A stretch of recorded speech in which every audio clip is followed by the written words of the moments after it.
Strange events involve Frank and Joe Hardy and the mystery which shrouds an ancient treasure, the golden head of the pharaoh Ramaton IV. First, a cryptic, unsigned warning from Egypt. Second, the ghost of a bloodthirsty pirate of the 18th century who, according to legend, haunted nearby Whalebone Island years ago and recently has reappeared. It's quite a sentence. The owner of the $1 million golden pharaoh's head claims it was aboard the freighter Katawa, which sank not far from Whalebone Island. But suspicious developments indicate that Mehmet Zufar may be trying to defraud the shipping line's insurance company. Frank and Joe enthusiastically accept the challenge of their famous detective father to assist him in investigating the complex case for transmarine underwriters. A puzzling clue leads the Hardys to Whalebone Island, where they almost lose their lives in a violent explosion. Someone desperately wants to get rid of them, but who? Is it the ghostly pirate? Frank and Joe's perilous scuba diving search in the ocean depths off the island yields electrifying discoveries that cap the climax of this exciting mystery.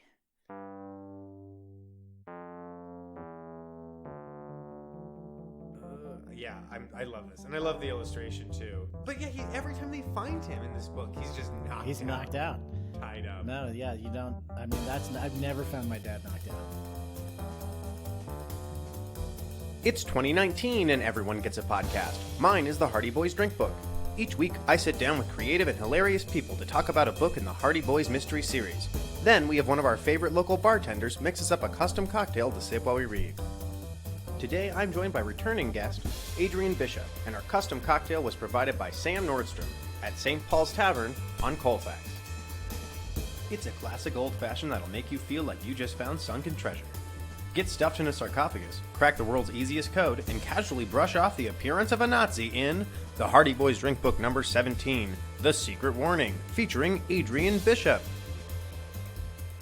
Hey everybody, welcome to the podcast. I'm here with returning guest Adrian Bishop. Hello, Adrian. Hello, thanks for having me. And today, Adrian and I are talking about the 17th book in the Hardy Boys Mystery Series, The Secret Warning. Adrian, start listing the things again that are in this book. There's a lot. I just remember being excited. And maybe that's the key for me. I'm learning about myself. Maybe you just need to throw everything you can at me. Yeah. And I'm entertained. Yeah. And that's all. It doesn't matter what happened. Don't know. I just know that it was exciting. There were so many different things packed in. And Nazis cap it off. A little bit about the Hardy Boys Mystery Series. The Hardy Boys Mystery Series was written by F.W. Dixon in the 1920s. F.W. Dixon is better known as the inventor of synthetic pearls. The books were rewritten in the 1950s because they were a little too racist. The boys were too poor, I think, in the original books. And then they cut about 100 pages out of each of the mysteries. Can you imagine what was cut out of this book? This book has everything. Every single thing in it. Possibly could have been cut. I can't imagine. Well, that's a great place to start. I think we can just dive right into the story if you want. The boys are watching TV. Kind of a lame way to start such an amazing mystery. Yeah. But I think it sets the tension so low. Yeah, that's the regular life to which hopefully they will return. Yes. Hopefully. But then at the end of every book, they get this like junky itch for the next mystery. And then the next name of their next mystery shows up in italics. Yeah, they've gotten good at dropping because they do that early on, in the first quarter of the book. The first one, the Tower Treasure, all the way through to the most recent one. Always be promoting. Yeah, that's great. That's Dixon's motto. Yeah.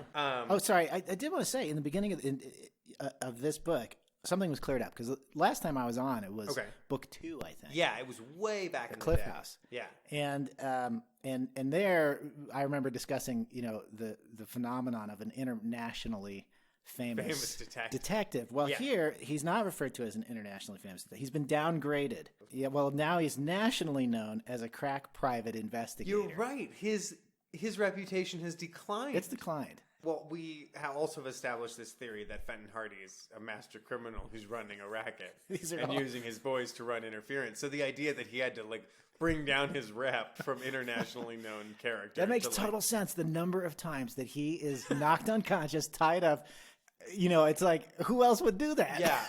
It starts with the boys getting a package, right? There's somebody who delivers a package from Egypt for their dad. Right. And they open it, even though their dad is the kind of guy who people would totally send anthrax to because he has so many enemies. But they just open it, no problem. Sure. And there's a note that says, "Beware the Pharaoh's head, doomed to all who seek it." These boys get a threatening note every week. You're right. This is not new to them. They don't even seem fazed by it. But a curse on an ancient Egyptian Immediately. relic. It's a new threat. Yeah. I think that would have been a great place to go with this story. But we don't. We don't. No. Yeah, I was really hoping. That first page, I was like, oh my God, Egypt, mummies, I know you wrote it tombs. there could be a mummy. There could be a mummy. There wasn't. There wasn't a mummy in this, everybody. I'm sorry. The closest we get is a sarcophagus. They go to radio their dad, who is on another one of his business trips with Sam Bradley, right? I made a note of that because they couldn't reach him, and I marked it. It says he must be away from his hotel or wherever he's staying. Well, where does he stay? I mean, okay. Well, I don't know. In other books, he's like gone. He went to New York and he pretended to be a homeless person. Just stayed on the street. And stayed on the streets until he found the homeless guy he was looking for. And That's then amazing. And then he chased that guy on a train and he threw him off of it. And then that guy died. And then he knocked himself out in the back of a train car somehow. Okay. I guess, All yeah. right. But they beam out codes to each other. I just wrote, this is all so strange. And they're like, let's get a hold of Dad. And then they run up to the shortwave radio and start zapping out messages. Right. And then Captain Early shows up. Does he just come to the house? Yep, just showed up. It was raining. His hurricane injury, or the hurricane weather alerted his leg War injury. injuries, yeah. And he showed up. And It was Captain a war. Early, he was like a crack naval commander in the Second World War. I really liked him. Yeah, I thought he was a know? cool character. He Yeah. wasn't like a character. He didn't have a bunch of wacky traits. No, he's eccentric. He's eccentric. But friendly, mostly, you know? And he's got a fancy cane. That's very important. Yes. But when he pulled up, he saw a man outside. Yeah, he said there's a guy standing on your property. Guess the only reason I mentioned it is because he looked weird. Really? You didn't mention it? Hey, got a prowler outside. Yes, but the guy looked especially suspicious because Yes. he's clearly wearing a disguise. Definitely. They said there was something weird about his eyes, which I don't... I think they were referring to the scar. Oh. That's what because he has a scar, which tugs on his eye, something. He said that somebody broke into his lighthouse that he lives in on Whalebone Island. Is that right? Or does he live in a... Captain isn't that- Early? He lives up the road. He lives in another town, not far away. He lives alone on a house on the coast, north of Barmouth Bay. Yeah, yeah. He writes books on sea lore. I missed Sea lore. that.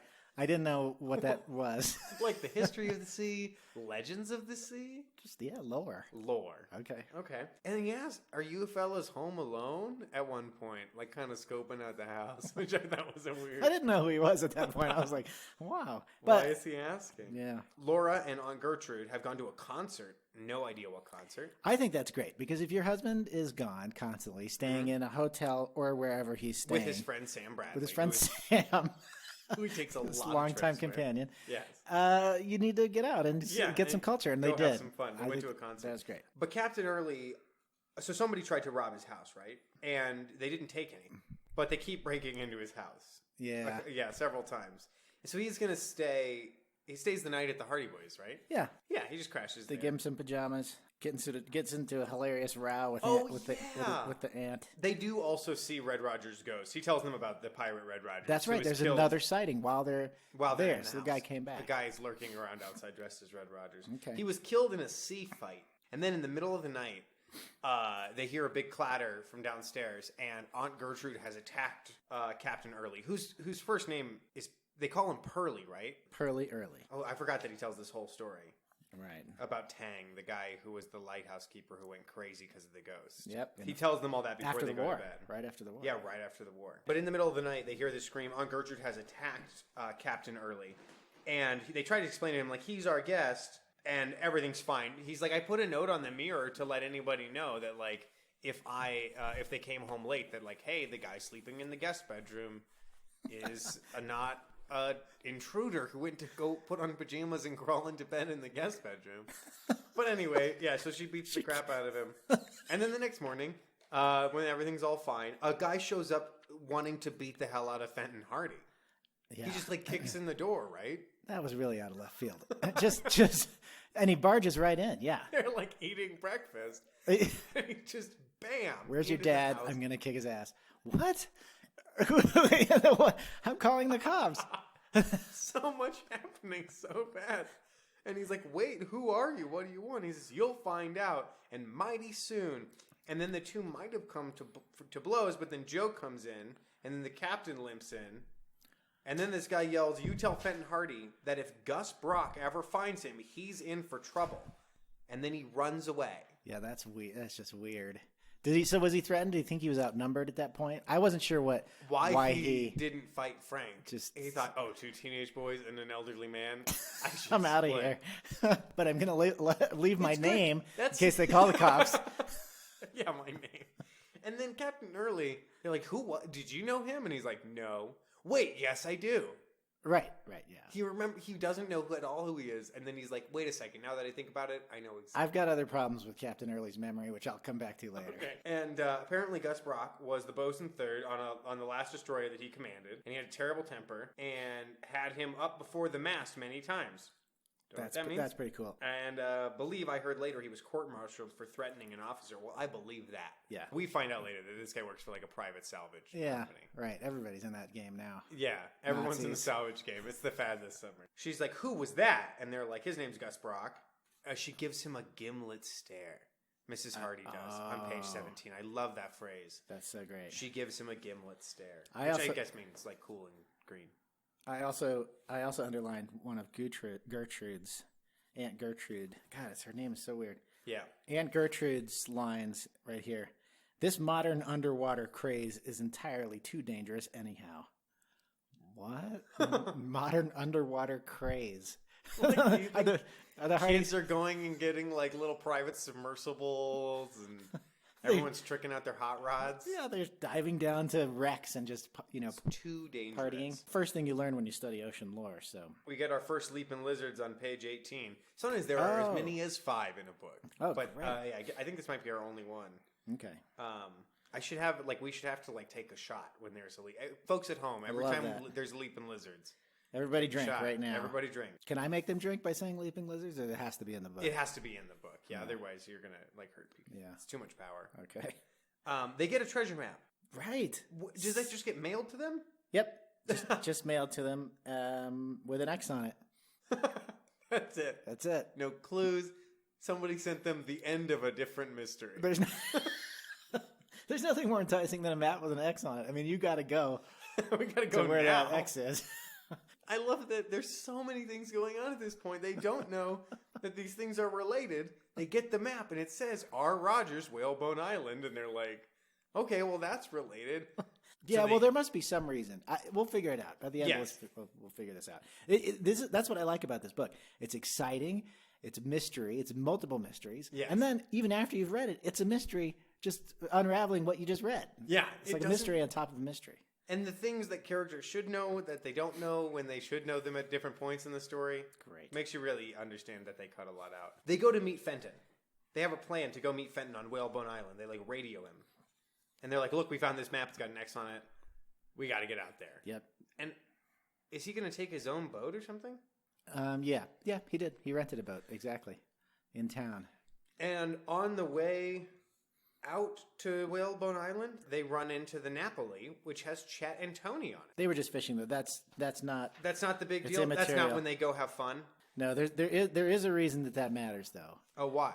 Well, okay, this is kind of a long diatribe that I'm going to go on here. Absolutely, that's what this show's about. Okay, so on page 21, during this exchange with Chet and Tony, the old longtime friends of the Hardy Boys, Chet is disappointed because they were on a fishing trip and he didn't catch anything, and he had his mouth all set for some nice broiled bass for lunch.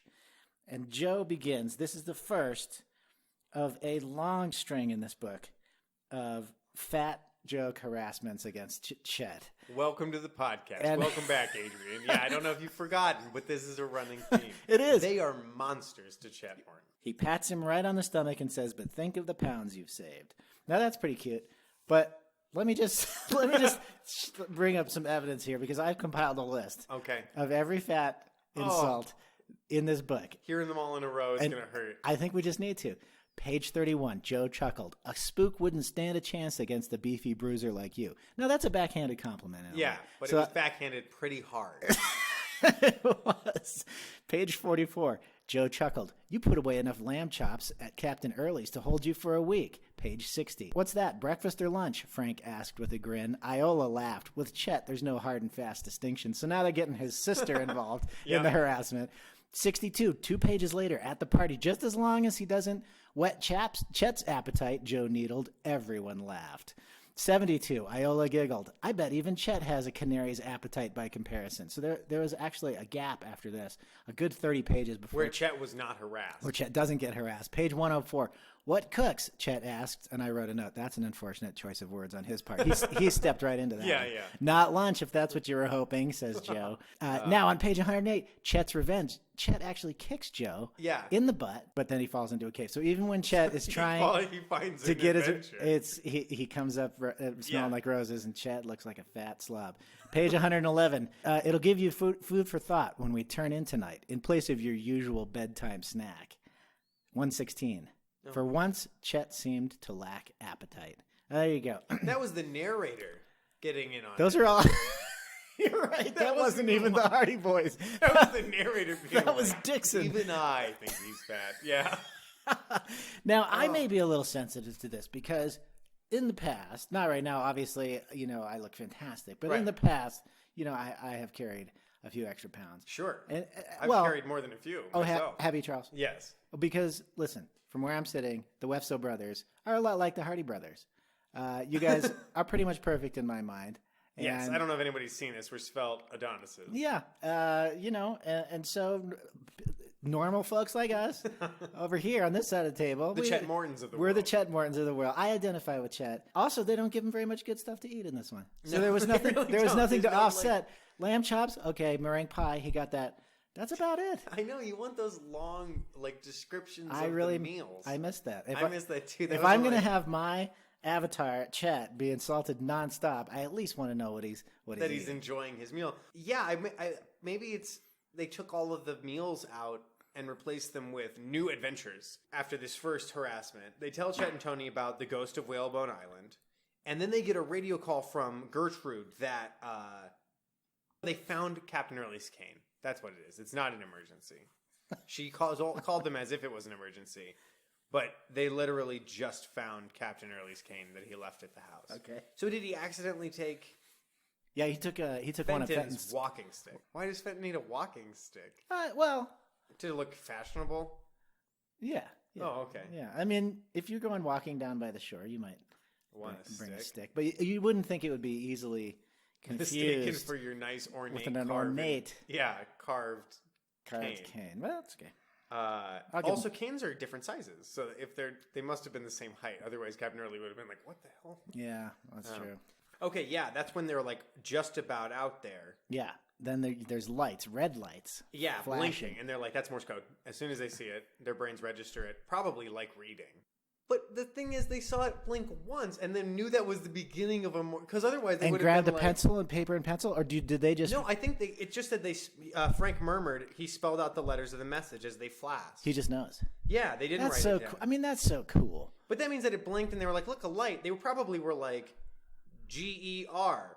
Oh, okay. They're spelling danger. It says danger. It could have been something else though. Could have been. I guess it should have been anger. Yeah, anger. Keep away. What? Mm-hmm. Yeah, I don't know. Or just grr. Grr. But anyway, they ignore the shit out of that. Yep. They don't care at all. No. They're it's just another mystery of who's flashing lights at them. And that wasn't the secret warning, actually. Even though on the cover, you see them in the Sleuth, which is a pretty cool boat in this illustration. Yeah, and this is the first time I've seen it with the lettering on it and everything. Yeah, it's a nice boat. And there in the distance is the lighthouse with the red flash spelling out danger. It's right on the cover. So it's somebody who's on the island. Right. Who's saying in the lighthouse. They get to shore and they try to find their dad, but they just find his campfire and radio. Right. Oh, and they're like, maybe he went to the lighthouse to investigate. And Chet is the smart one who's like, yeah, maybe he was telling us not to come to the island. He knew you knew Morse code. You're like the only people who would see Morse code and know exactly what to mean. No criminal would assume that would work for teenage boys. Why would they assume that would work for teenage boys? That is kind of odd. You'd be like, teenage boys don't just know more. They might have at one point learned Morse code, but teenage boys don't know Morse code like that. So they have to. So it's dark enough that you see the light from the lighthouse. Yes. But light enough that whoever's in the lighthouse sees their boat coming and says, I know, I'll send them a Morse code signal. Yes. So it's got to be Fenton. You'd think the only person who would know, one, that they're coming at that time. Yeah. And that they know Morse code. And who's tied up unconscious in the lighthouse. With a thin trickle of red from his scalp, which has clotted across his left temple. Very specific. Yeah, I just read that because I was like, oh my God, they hit him. Whoever knocked him out, or if he knocked himself out, he hit himself hard enough. He's gotten good over the years. He can hit himself. Break the skin on the temple. Yeah, but he knows like precisely how hard to hit himself in the head. To knock himself out for real. They soak a handkerchief in cold brine and apply it to his forehead and chafe his wrists. Which is that like chafe his wrists? Is that like what is that called when you twist somebody's arm a bunch of times? There is something about that in medicine. Increased circulation. In medical lore. Frank, Joe. Hi, Chet. The detective gave them a rueful smile and then slowly raised himself to a sitting position. I love this. And I love the illustration, too. But yeah, every time they find him in this book, he's just knocked out. He's knocked out. Tied up. No, yeah, you don't. I mean, I've never found my dad knocked out. If you are unconscious for more than like 30 seconds to a minute, it can start to do very serious brain damage. Wow. Which is why the Hardy Boys, I think, make the decisions they do. They've been knocked out for long periods of time, lots of times. So they're in a particular sort of brain frame. Sort of a fugue state. I also think that like they don't go to school ever, but they have all of these adventures. Yeah. And they're permanently 17 and 18 years old. Yeah. But I wonder if that's just like in these two delusional people's brothers' minds, and they just run all over town making a mess of it. That's very good. Solving mysteries. I'd watch that movie. They're constantly escaping from the institution that's trying to take care of them, where they're the criminals who have them tied up. Or Nurse Gertrude. Nurse Gertrude. Why can't I say her name? Her name was hard to say. Nurse Gertrude. Nurse Gertrude administers their medicines. So, also, here we discover that when the Katawa sank, did you talk about that? The Katawa, that's what this whole mystery about the Pharaoh's head. So the Pharaoh's head is. It was being shipped to the United States on a boat called the Katawa, which I assumed was from Japan or from the Seems East or like something. it. But anyway, But it was coming from Egypt. It was coming from Egypt. It sank. And several of the crew drowned. Yeah. We never mentioned that again. No, they don't bring that up again. Like, it hasn't been found. They think it might have been salvaged from the stolen junk already because there's been, apparently somebody's trying to sell this relic. Yes. Already. Okay. He's gotten some tips that somebody's trying to sell it. So he's like, either illicit salvagers already went down and stole it from the shipwreck, or it was stolen before it sank in Beirut, or even earlier than that in France. Right. Or even that he never sent the real. And then he says, how come you're so interested in the legend of Whalebone Island, Dad? And he says, because I have a feeling it may tie in with this case. Yeah, they always tie together. Right. It's always the same case. All right. They just start poking around the island, right? Yep. They learn about the sunken treasure, and while they're looking around, suddenly there's massive explosions, right? Yeah. Well, there's an explosion when they got to the X from the map. Yes, so they follow the map. They follow the treasure map. They get to the X, and right when they get to the X, boom. Joe's words are drowned out by a terrific blast, and the left wall of the ravine exploded with a shattering force. And I think this is a good time to check in with Bingo for the first time. Great. Boys haven't been tied up yet. Fenton has been knocked out. Is that on here? I don't know. They're all different. And attempted murder. This counts as attempted murder. Oh, yes. There's been multiple attempted murders. I'm checking. There's a shipwreck. I have a shipwreck. Oh, nice. No gunfights yet. Has there been sabotage yet? Not yet. It just says Fenton Hardy on here. Does that mean... That's my free square. Oh, so I can because he appears in every single book. So I'm checking that. Yeah. Great. Mrs. Hardy left the house. I have that one. Nice. And I have attempted murder. That's great. Oh, I have one of my favorite ones. A ghost, in quotes. Whoa. I'm doing well. Secret codes. Not really. Morse code is not secret. Okay. Nope. I don't have respectful use of Spanish yet. No made-up countries. I have a square that is kind of exciting. A vagrant with mental health issues. Well, we've run into a lot of those is the thing. There was Hobo Johnny. There was Sandy, who sells seashells down by the seashore. Pretzel Pete? There was Pretzel Pete. Yeah, he was one of those. We've just met a lot of people who choose to live off the grid and are clearly in need of some sort of counseling. I have treasure. I'm checking that because we got the gold head. Well, that's what I've got so far. Great. And we'll add more as it happens in the story. They're fine after the explosion. Sure. Nothing happens. No. Everybody's okay. It was a trap. Yeah, so they head back to the lighthouse. And I love this. Not until they reach the lighthouse did Joe realize that one of their party was missing. Hey, where's Chet? Yep. Didn't even look around. No. He gets there and he's like about to make a fat joke, and then he's like, Where's Chet? Yeah. Tell him to come back. I have a joke. And so they start looking around for Chet. They move stealthy as Indians, which I wrote, no. Like, still not okay. Well, okay. I mean, even if it's positive. That's the thing about racism, about racist stereotypes, is that even if they're positive, stealthy as Indians, though, sure. they retrace their steps. And they finally run into, there's a swing. He butts into solid flesh, and Joe feels a stick swish past his ear and whacks him hard on the shoulder. He goes down in a tangle of arms and, like, just as Frank snapped on a flashlight. So Chet, probably knowing it was Joe, just hit him as hard as he could. I would totally would. Yeah. Crack. Oh, my bad, Joe. Didn't mean to hit you as hard as I could. I guess I was hungry. Oh, yeah, that's me, my big fat arms. But anyway, he's like, what did you do? Why did you disappear? And Chet is totally smart. He's like, I went back and got the food from the boat. And they're like, why didn't you tell us? He's like, because you wouldn't have let me do that. Right. Which is totally accurate. They would have been like, no, it's not safe. So instead he just did it because it was fine. Yep. And he got the food, and now they have food. And for his troubles, he gets a fat insult. You put away enough lamb chops at Captain Early's to hold you for a week. Boom. Boom. But then he's like, I only had 4 lamb chops. And you're like, well, okay, don't tell us that. It's not helping your case. And then they do say, well, I guess we could all use some food. Yes. They were hungry. They were. And it's good that he brought the food. But he's right. They don't trust him at all, and they don't give him any agency, so they wouldn't have let him. No, he is there to look happens admiringly at them while they adventure. They camp in the lighthouse.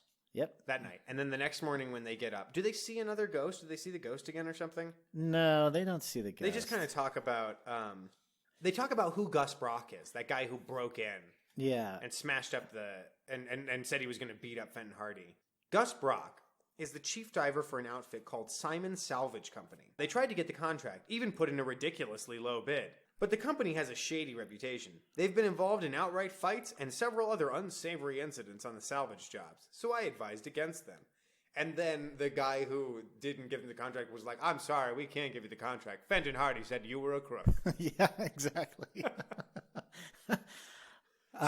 So he's a little mad. He's a little mad that he lost. That's why he came to their house. Yes, it was a pretty sweet job, but he didn't get it. But then they go upstairs and they see this note. Oh, yeah. Scrawled into the whitewash of the surface of the stone in the lighthouse. I've seen Rogers again. No mistake this time. He's come back, and he's trying to drive me out of my mind. Heaven help me. R.H. Tang, April 17th, 1945. 1945. One of the rare dates that will appear in one of these books. Yeah. Because they kind of exist. And this is one of the most specifically post-World War II. They kind of had to keep it there. But I do want to, at some point, check to see what the original... Actually, I'll just look at the copyright. See what the original copyright was for this book. Because I'd like to see if it was originally written if it was originally World War I stuff that has all been adapted. Well, it would explain why the German isn't treated like a Nazi. Right. First copyright was 1938. So I'm pretty sure that all this stuff was interesting World War I activity that had happened. Okay. And if this book took place in 1938. Okay, except that they didn't have submarines that could get across the Atlantic back then. Yeah, they update some technology, but I don't know what they would have. Yeah, they used the term U-boat. We'll get to that. Yeah, anyway, so they find the note from Tang, the guy who went out of his mind. They see a boat that's out in the water, really close to Whalebone Island. And they look at the name on the boat, because they're really good at spotting who are on boats and the names of boats from long distances. Yep. And this boat says Simon Salvor, New York. Because Simon Salvor has Salvor Salvage? Is that Simon Salvage? Yeah, exactly. It's kind of a clumsy name. It is. But they just see them out there. They can't figure out what they're doing, right? But they think that one of them, they might be looking out. They stay up late so that we can watch the Simon Salvor and maybe find out what it's up to and also keep a lookout for the ghost. In the morning, they find out the boat is gone. It's shipped off. And they find out that their camp that Fenton was originally sleeping at has been burned to a crisp. Mm-hmm. His sleeping bag has been burned. His food was trampled. That was mean. And his radio has been smashed up, I think. So, and then they find that the sleuth, or the boat that Fenton took, someone bashed a big hole in it. Yeah, but they don't, That's sabotage. So the boys go back home, but I don't think Fenton does. No. He does not like to be at home very much. He doesn't. He would prefer to never be at home and to just hang out with Sam. Yeah. This is when we find out that somebody broke into the house looking for something but didn't take anything. Yeah, right. Very similar to what happened to Captain Early. Yep. And let's see. And they think that and when they get home, there's a note that says keep away from Whalebone Island next time you won't escape. And there's a drawing of an Egyptian looking head surmounted by a pharaoh's headdress. So cool. And I was like, one of them is actually a pretty skilled artist. Pretty if they good. were able to convey all of that. I'm going to practice drawing that and start putting that on my notes. Yeah, on all your notes. Be like it's a clue. I'm going to draw the shape of the eye. There was a secret glass eye in the last book. Great. No, they go meet Iola. Yeah. Oh, that's what it is. Their house has been broken into the night before. Right. They have just had this harrowing experience on Whalebone Island. There are a million different mysteries happening. Everything is crazy. So the boys get up in the morning and decide to go to the beach. Yeah, for sure. Just for a swim. Yep. They decide to ditch the entire concept of the mystery and just go to the beach. Their dad's only been knocked out one time. One time so far. The next morning, the two boys decided to go to the beach for a swim. Let's stop off at Chet's and see if he wants to come, Joe suggested. Under a blaze of dazzling sunshine, they started off in their convertible. Presently, they turned up a dirt lane that led to the Morton farmhouse, just outside of Bayport. The two girls were seated on the front porch. Iola, Chet's pixie-faced, dark-haired sister, was Joe's favorite date. She hopped up from the porch swing to greet the visitors. Hi, you two ghost hunters. Her friend, Callie Shaw, a pretty brown-eyed blonde girl, chimed in. What's the latest on the whalebone spook? Last we heard, he needed a shave, said Frank, climbing out of the car and smiling at Callie, who he liked very much. Where's Strongheart? Joe asked. At that moment, Chet burst out through the screen door, munching on a large Danish pastry. Somebody call me. Oh, hi, fellows. What's that, breakfast or lunch? Frank asked with a grin. Iola laughed. With Chet, there's no hard and fast distinction. Boy, that was fun. Yeah, those are always fun. I just really like that this happens randomly. And then they're like, aren't you coming to the party? And they're like, what party? Yeah, because they're teenagers. Yeah. And they have to have teenage lives. They have to have teenage lives as well. But I like that they're asked if they were invited to the party. The Hardys exchanged blank looks and then recalled Biff's word-of-mouth invitation during a Sandlot baseball game last Monday afternoon. Yeah, so now I'm wondering, are they 12? I don't think they were invited to this party. They weren't. They weren't. They were like, I heard. They haven't played Sandlot baseball for like 5 years. But in the last book, they played baseball at their school's baseball field. Well, that's where you would play. Yeah. And they're like, I guess we did sort of forget. We've been kind of busy. Like, everybody's busy, Joe. They're like, oh, yeah, we will go to the party, I guess. And then Mrs. Morton comes out and says, your aunt just phoned. She asked me to tell you that Mr. Scath from the museum called again. Some man is on his way to the house to see you. She's like, your mom called your aunt called to tell you that somebody called to tell you that someone's coming to your house. Gertrude's really involved in this one. Yes, she's all up in the business. I think it's great. I wish they would let her off the leash. Yeah, I know. She should be the third Hardy Boy. We've been starting to refer to her as the third. Really? Yeah. I would like to see her really out there getting a wetsuit on and diving in there and fighting a Nazi. I'd love to see that. So they speed back to the Hardy home at the corner of High and Elm Street, and they run into the kitchen, and the caller, their visitor, shows up. He is a fat, balding, dark-complexioned man in a white silk suit. He says, is this the Hardy residence? They bring him in. He pulls out his business card. It's ornate, and it says, Mehmet Zufar, dealer in Middle Eastern antiquities and objets d'art. Cairo, Egypt. So cool. Very cool. And they're pretty impressed, too. Mm-hmm. Yeah, they are. They're like, whoa, the visitor was the owner of the golden pharaoh's head. He's a jerk to them. And I think he literally twirls his mustache. Joe found himself staring with fascination at the man's tiny black mustache, which twirled upwards at the end. I just like the idea of Joe way too close to his face. Staring at his mustache. Trying to reach out and touch it. Yeah. No. Do not touch me. But they're kind of admiring, I did like that they weren't immediately like, oh, this guy's suspicious. No, they weren't. Which, of course, they should have been. They should have been. Which is, I thought he would be treated with more direct suspicion. No, yeah. But he is a jerk to them, which to me was actually a bigger red flag than, not because there have been characters of color who were not the bad guy. They're never portrayed very well. Yep. Like he's portrayed, this must be based off of some character that everyone was familiar with, some trope that they're like, oh yes, the Egyptian antiques dealer. He wears a white silk suit. He's fat. Anyway, it definitely played into type. He won't allow them to work. He's very reasonable. He's a very reasonable adult man who's like, there is $1 million insurance policy on the line. I need the help of an adult detective. And they're like, well, we're two teenage boys who solve a lot of mysteries. We'd love to help. He's like, no. And he's like, I am not interested in that. I am interested in having your father call me when he is free. And then Chet's like, who was that sourpuss? I'm like, no, this is the first reasonable person they've interacted with. And their reaction is to be like, this guy's a jerk. Yeah. He didn't immediately accept our legitimacy as boy detectives. And then they asked to call him a taxi, and he's like, no, my car is outside. And he leaves. I don't think he was really that rude to them. He wasn't. No, he just told them what he wanted, gave him his card. Then they go to the museum. To talk to Mr. Scat. Whew. Off to the museum. Could have done without this whole scene, actually. It didn't add a lot. No, he just tells them a story about Mr. Zufar came to him, dropped an antique, and it shattered. Yeah. Which is, and how he was for an antique dealer, it's kind of... Yeah, and how he looked like he became very emotional. He said that someone was trying to ruin his reputation. Like, this like, broke him emotionally. Yeah. I felt bad for him. Yeah, I did too. He really played that well. He seems like really... Like, he's going through a lot. His hands are shaking.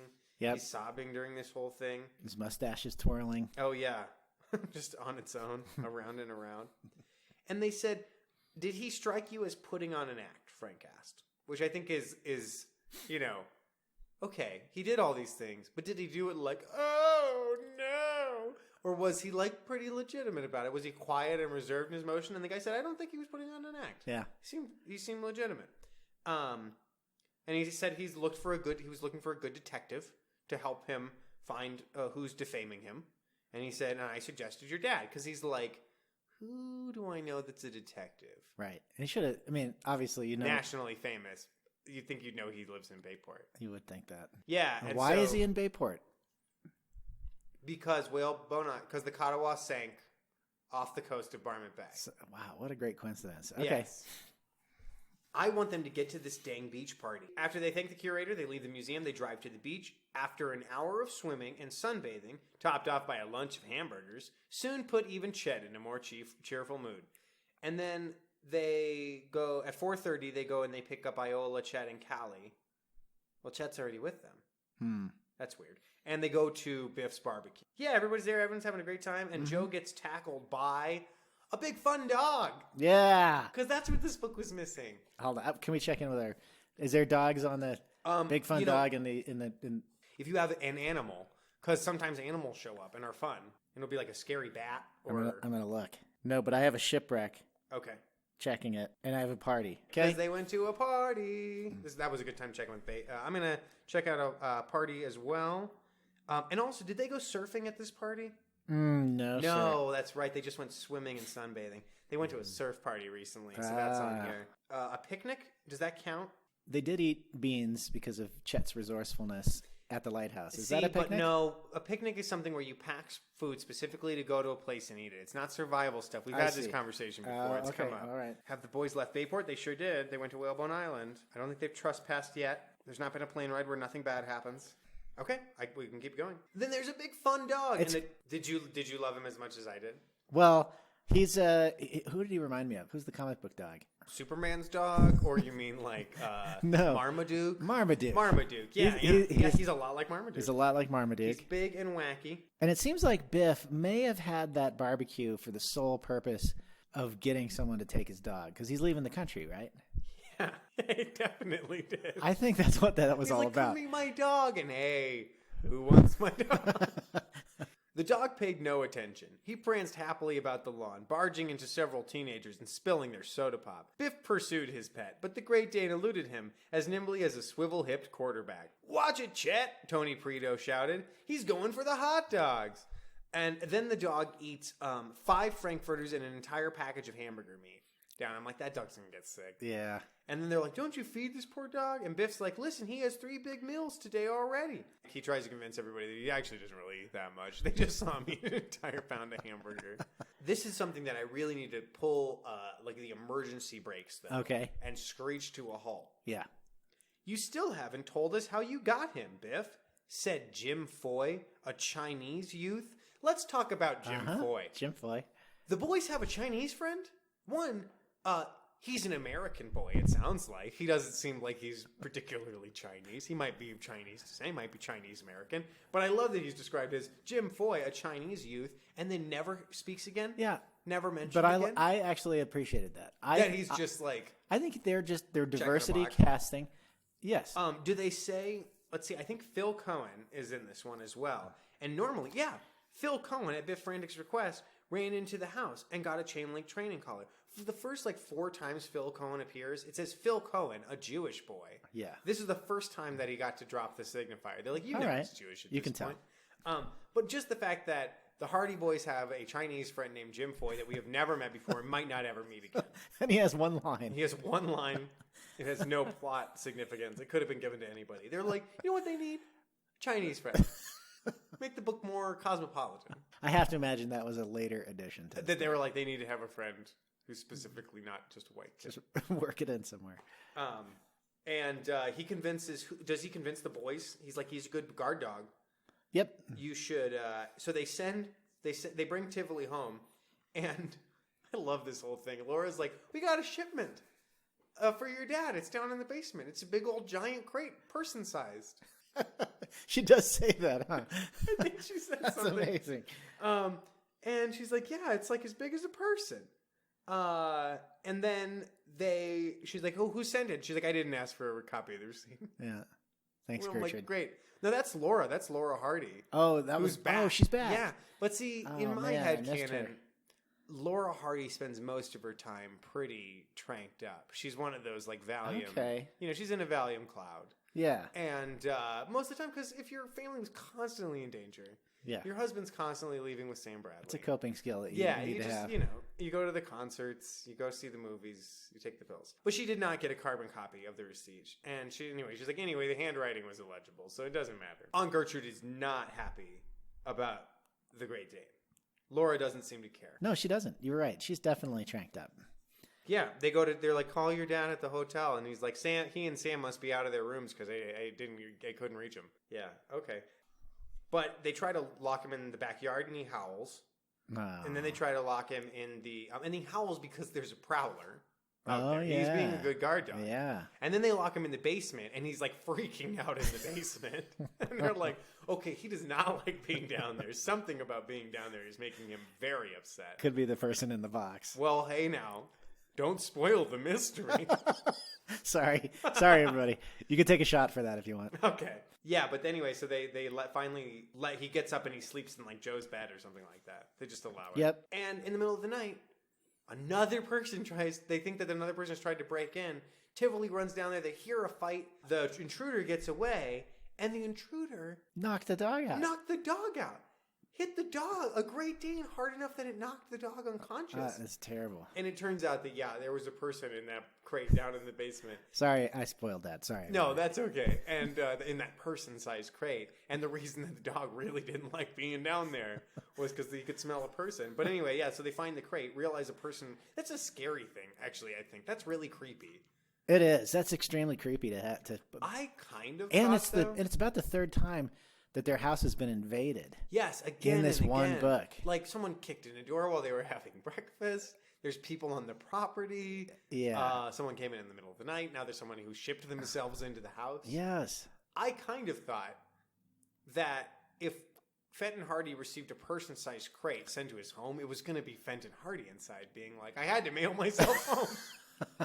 Just because that What's would for be dinner? the weird thing that Fenton Hardy would do. This is the turning point, though, in Gertrude and Tivoli's relationship. Yes, because as soon as the dog is knocked unconscious protecting the family, Gertrude adopts the dog. She does. I don't think Biff's going to get the dog back. She refers to him as this brave creature. Such a stout-hearted protector deserves a good meal. And then she gives him beef stew, which I'm like, again, that's not food for dogs. Mm-hmm. I think that's... it could be. Yeah, I mean, it depends what you put in it. They decide they're going to go to New York and go see Zafar. They take a day trip to New York City, which they do all the time. Yep. Do you know what happened here? Well, he just kind of... I mean, they start to be suspicious about the stuff in the shop, don't they? But they don't get very far. No, he shares his shop space with another shopkeeper, Mr. Bogdan. Right, who they think might have been... Who's the American agent who manages Mr. Zafar's stuff. And he might have been eavesdropping on their conversation with Zafar. But Zafar is like, he's clearly... So again, throwing suspicion off Zafar Yeah. and onto Bogdan. And he tells him, he's like, okay, something has come up that has changed everything. Your father has to help me. He got him a note. He takes these threatening notes way more seriously than the Hardy Boys do. Yeah, he does. And the note says, we have the gold head of Ramadan 4. We will sell it back to you for $100,000. That's 10 cents on the dollar. 10 cents on the dollar. Show this note to no one if you value your life. Okay, so he doesn't take it that seriously, the warning note. No. They think that somebody salvaged it illegally from the Katawa, and they tell him to take the note to the police. And he's like, you think I'm an idiot? Then my life will be in danger. And I kind of get his point that this guy goes to the police and is like, I need police protection. They'll probably be like, no.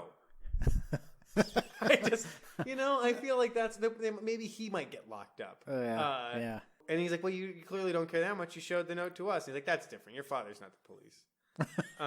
Which is a good point. He's no longer the police. And then he gets a call immediately. Apparently the note was totally unnecessary. Right. Because he gets a phone call. It's like, did you get that note? It's like, yes, I did. And he's like, okay, well, I have more information that we couldn't fit on the note. So I decided to call you. And he was like, all right, so let's see. Listen carefully. Small bills, taken to Philadelphia Airport, public storage locker, stand by. Those are the instructions. So I'm like, we're going to Philly? We got a whole ransom thing going on now. So they go through the display area of this. Let's see, in the corridor, they almost run into Fritz Bogdan. So they know that he was listening. He was. And they notice a tiger skin rug hung on one wall between dusty carpets and tapestries. Near the green Buddha, the painted face of an Egyptian mummy case, sarcophagus, stared back at them sightlessly. Both boys felt there was something sinister about the dingy place. Yeah. I mean, it sounds cool to me. Tiger skin rug, I'd like to hang out there. Mummies. And then they should have started the story there. Yeah, that's true. They see Zafar's granite-faced chauffeur, and they're like, his face seemed familiar. And I was like, he's the guy in the beard who's been standing on your property. I've read enough of these books that as soon as they say, he looks familiar, I'm like, the guy who was in the clear disguise earlier, that's him. That's him. They call their father. That's how you know. They finally get a hold of Mr. Hardy at his hotel. Page 97, Suffering Snakes. Suffering Snakes, that's worth a shot. Take a shot, people. Yeah. That's as good as leaving lizards any day. He tells them that the Philadelphia airport thing is a good idea, or is a good clue. Mm-hmm. And he thinks that it connects with a bunch of other clues that he has. Do they go back to Whalebone Island? They're jumping all over the place. Lord, yes, they do in the next chapter. They go back to Whalebone Island. They return to Bayport, they get Chet, they get the sleuth, and they go out to Whalebone Island. And then I saw this. So they decide Joe would board the Crux ship alone. Right. Frank would return to Bayport, get Chet and the sleuth, and then proceed to Whalebone Island. Okay. After a quick lunch at a coffee shop, the boys split up, which is always something that I'm like, wait, don't. Because it's never good when the boys split up in the books. It's not. Plus, they didn't tell us what they had at that coffee shop. Right. I'm imagining it was a tuna melt or a patty melt. Yeah, I think an open-faced sandwich of some sort. And then Frank headed for LaGuardia Airport, and Joe went straight to the pier where the Crux ship Petrel lay berthed. And they split up, and Joe almost gets crushed by the boom. Right. Oh, yeah, he almost gets crushed by an oil drum or something immediately. Yep. And then a man rescues him, whose name is Captain Rankin. And apparently there has been sabotage because the chine hook seems to have fractured, which I guess is what they were using to move those barrels of oil. Now, how did they pull that off? Who got on? They don't really pursue that. No, they don't. Maybe that wasn't sabotage. Maybe that was an accident. That could have just been a weak chine hook. Yeah, I think that was. Okay, never mind. Not sabotage. According to sea lore, yes, the chine hook's one of the first things to go. First things to snap. You got to check those chine hooks, everybody. Folks at home, lesson from the pros. Yeah, and so he and Roland Perry, who is one of the master divers, Joe, they become friends. And Perry is hot to get into it with Brock. I mean, he is Bach. Bach, yeah, Gus Bach. And he tells him why this is bad. He's like, oh yeah, do I know him? I know him. We were shipmates on a tin can once, the Svensson. Later on, we went through the Navy diving school together. When we finally got out of the service, we worked for the same salvage outfit. I actually thought we were buddies, till the time I caught him trying to split my air hose. And he tells a story about how they were underwater doing something, and he turns around and Gus has a knife out like he's going to cut. And then I imagine was like, oh no, that's not what's happening. But he's convinced that Gus, for no reason, tried to murder him on a job. Just out of the blue. I am actually reading a little bit of a backstory subtext there. I think these two had an affair. For sure. Broke it off, or one of them pursued it and the other one wasn't interested. And he wasn't like, I got to kill him. Yeah. I mean, that kind of thing used to happen all the time, I bet. He probably wasn't even going to kill him. He was just going to cut his air hose, give him a little startle, and then haul him up. This made me think a little bit of Airplane. Like, do you like Gladiator movies? But when he's like, good old Pearly Early, and he's like, oh, how'd he get that nickname? From his first initial and last name? Which, like, yeah, you could have just guessed that. But he's like, that was part of it. Ever been in Greece? And he's like, no, why? Over there you'll see Greek men fussing what they call worry beads. They carry these beads and finger them all the time. Captain Early did the same thing, only he used pearls, like a nut job. Just pearls that he could drop. Just He's fingering on pearls. docks a lot, and by the seashore, you don't think you'd want to be. Anyway, but they realize, and they're like, oh yeah, we got him this fancy cane that he could store him in. It was nice. It was a nice gift. Cane. And I was like, come on, boys, put it together. And then they finally realize, oh, that's why people have been breaking into our house over and over again. Yeah. They think that we have a cane full of pearls. Yep. All the cane stuff that I just wrote earlier is like a bunch of boring cane stuff. Finally, the mystery of the cane is solved. Yes. Or is it? Yeah, they're like, oh my God, somebody's been trying to steal that cane from our house. Oh, they just meet up again. Great. Back on Whalebone Island.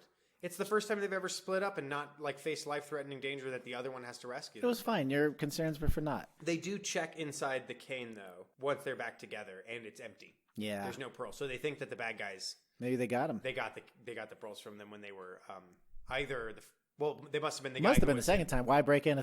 Why mail yourself in a box if you've already got the pearls? And I really like the idea of the crook sitting around and being like, I tried going in. I couldn't find anything. You're welcome to try. And then, but like, he's like, no, we can't just like kick in the door again. They'll have some protection. Do they have like a guard dog or anything? No, they don't have a dog. And then like, he goes the whole thing. Yep, we do now. He's sitting in the crate in the basement, and the dog is right outside the crate, just growling and howling. This guy's He's got terrible luck. Said he didn't have a dog. That dog's, I'm just going to have to run. What do you put in if you're going to mail yourself to someone's basement, what do you pack? Do you pack a lunch and a water bottle? Something to pee into? How long are you going to be in there? And also, I don't know. he sent himself, well, yeah, you're going to arrive like afternoon, and you're going to be in there until everyone's asleep. And who knows when everyone's going to be asleep. Okay. Do they go back to the cave? Yeah, they go back. This is where they find the cave. This is where they find the cave because They're scoping around. Chet can't take it anymore and he kicks him right in the butt. Yeah, they go to splash Chet with some water. Chet kicks him in the butt so that he'll fall into the water. And just for once, he'll be the butt of the joke. But instead, he falls face first into the answer to Into their the mystery. clue, yes. Which is a cave that I really hoped a hermit lived in. That Yeah. we would meet a hermit. That it turned out that guy wasn't a ghost. Oh, He that would have was been good. That would have been better for your bingo too. But it's clearly like one of those weird places that you sometimes find when you're like hiking out in the woods where you're like, oh, a person's living here right now. Yeah. Or just walking down in Cherry Creek. Yeah, exactly. They don't really find a lot out in the cave. Nope. They just said, maybe some fugitive from the law hid out here or some hermit who only wanted to get away from it all. I like that. That's a positive spin. Yeah, maybe we just wanted to get away from the world on this sad, desolate rock out in the Atlantic Ocean, which is a way to do it. Yep. So they take the sleuth back out to the Petrel, the ship that they were where the divers are, and the divers are going down to they're trying to find the catalog. Finally getting to the diving. Yes, we've and the been diving waiting was for. so cool. Yeah. He led the boys around to the port side where the diving crew was standing under the command of Matt Shane. Here the young sleuths met Perry's tender, a husky Negro named Sid Carter, who was manning the undersea telephone. Yeah, I have to make a note there because they did point out Sid's ethnicity and his name and his job. He has no lines. No lines. Zero They just want to li- be like, oh, and by the way, There's a black man there's on a board. black man on board. He has no lines. Nope. And then they're like, yeah, Raleigh's been down there a really, really long time. And I was like, I think he might be dead. How long has he been down? Does anybody know how long is okay and not okay? But when he does come up, he says somebody's already, the Corona, which was the ship that crashed into the Katawa, really smashed into her. He finds, he's radioing from the deep, and he says there's a hole already cut in the side. So they know other salvagers have already been there, inside the Katawa. Right. They found the shipwreck.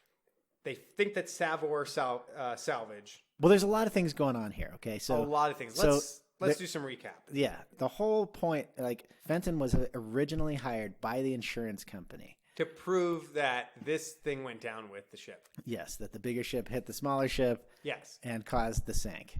So And now... there's treasure down there. But there's also treasure down there. Yeah. So then salvagers want to go down there and get it.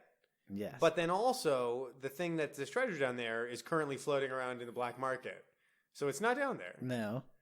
But they still need to get the dashboard equipment, which proves the... To prove, oh yeah, that's the important thing about why they want the equipment from inside the Katawa. If they can prove that the heading and speed was what they say it was, then they can prove that it was an actual collision and not a purposeful insurance scam. Uh-huh, right.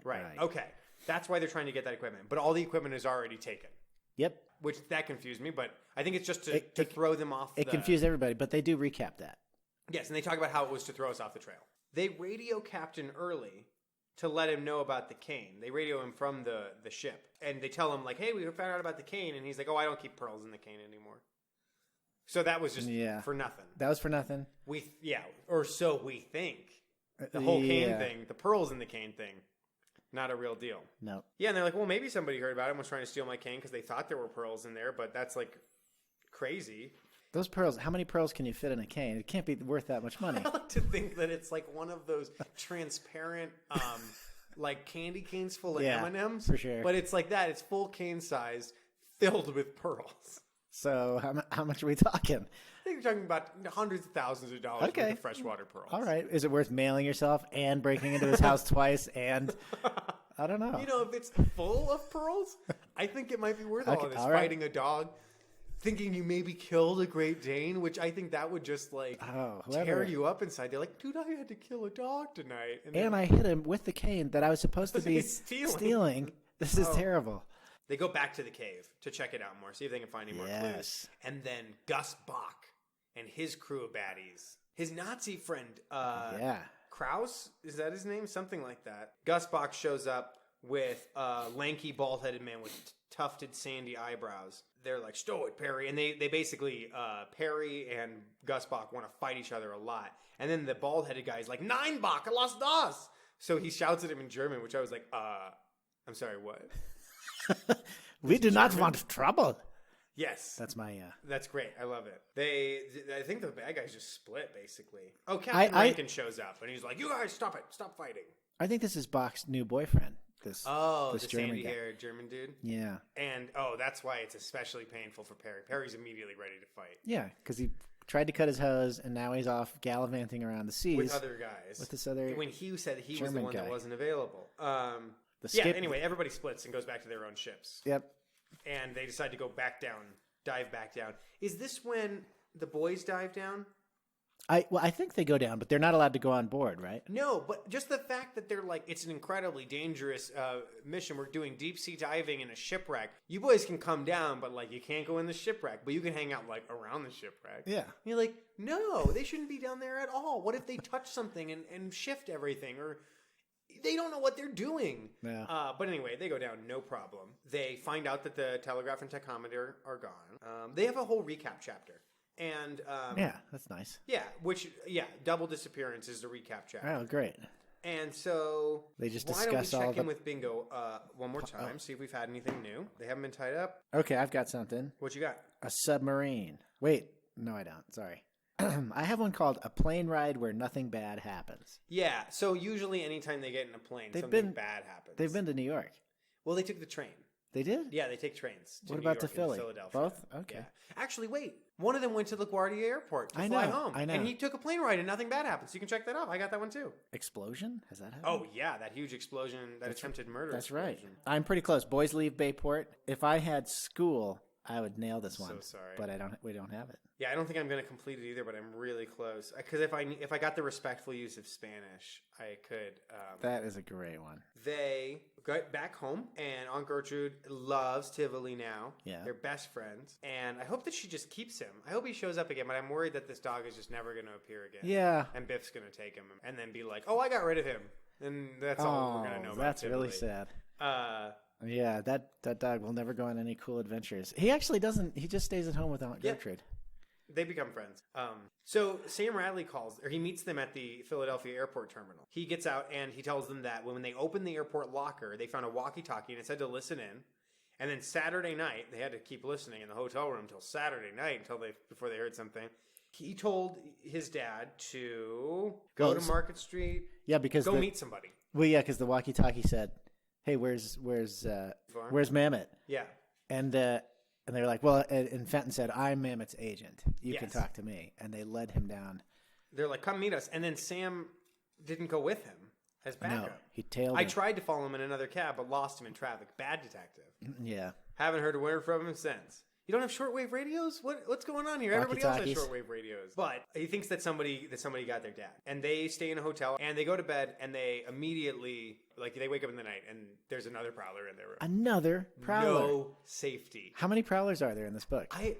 At least 4 at this point. Because there were 2 at Early's place before the boys even started this adventure. Yes, there were the 2 at the house in that one scene. Yep. Which was possibly the same. Could be the same person. The guy out on Whalebone Island, who, again, possibly the same prowler. Yeah. But then you have the multiple break-ins to the house at night. That's 2 more. And then this one in the hotel. Yeah, this one in the hotel. There's 7 or 8 prowlers. You guys are relentless. And I even after reading this book and going over it again, I'm not clear if all those were the same. All those were the same guy. For what purpose? I can't tell who is trying to rob what now. From who? From whom? So disorienting. He yells, "Stop thief." Somebody jumps out of the window down the fire escape to the alleyway. What did he steal? He didn't get anything. He just had to do that so that he could leave them a clue about. Oh, right. A note. Why would he yell, "Stop thief"? I think that's great because he probably just woke up from a deep sleep and is confused about what's happening and thinks something's been stolen. Yeah. He's darting towards the window and he leaves them a note. No, a clue. Just a clue. Yeah. He drops a basically, flyer. Yeah, like an invitation to an art opening. And they're like, "Okay, wait a minute." I love when they find that they say, Radley's looking around. He's like, "Did either of you throw this away? Did one of the Hardy Boys throw away a notice for an art auction sale?" No. That might be a clue. Yeah, it's a huge clue. And that guy must feel like the biggest idiot in the world when he checks back. He's like, "Oh my God, and they have the invitation to the art deal. Oh no." Or it's just another red herring, mailing them a treasure map and being like, I also love the idea of the criminals having that conversation where they're like, "Look, I bet we could mail them a treasure map with an X on it. Just put a bomb just leave a under bomb the there. X, and they will go to it." It's the most clever understanding of how the Hardy Boys world That's works. true. Where they're like, "This is the best attempted murder ever." Thought it was a treasure? Nope. When Joe wakes up and sees him, he sees his silhouette. He recognizes him. But he can't figure out why he recognizes that guy's silhouette. Right. And then, as he's drifting off to sleep again later, he's like, "Fritz Bogdan! Bam. That's who I know." It's the guy who is Mehmet Zufar's American agent, the guy who was eavesdropping when Mehmet Zufar was telling him about all the threats and everything. And definitely he's the bad guy. They decide to go over there. They go over there. Zufar is like, "Oh, I can't let you into his building. I don't own his building. He just sells my art there." They're like, yeah. Yeah. But here's the deal. Let us in there. And they don't go to the police and tell them that they think that... No. How do they convince him to let them in there? They're like, "We'll try to call first." And they call and there's no answer. Like, "Well, we'll have to break in now." Yeah, he's just very true. I'm sorry, I can't let you in there. And he's like, "We'll call the police and get a warrant." So Joe does try to call. That's going to take forever, Joe. Mm-hmm. And do the New York police cooperate with them as much as the Bayport police? I don't know. They are Fenton's former. But that is what convinces Zafar to let them in. He's like, "No, don't call the police." Okay. Yeah. And they're not like, They're not like, "That's weird. Why don't you want the police here?" No, because they love an adventure without the police. Yes, basically, the police run in and the police firing guns, and they're all hunkered down waiting for it to be over. The police don't help them. They help the police. That's true. Typically how that goes. So they're tearing around. They're looking to see if they can find the pharaoh's head somewhere. In the dusty showroom, Frank paused and stared around despairingly. Once again, the faded, upright Egyptian mummy case caught his eye. On a sudden hunch, he strode toward it.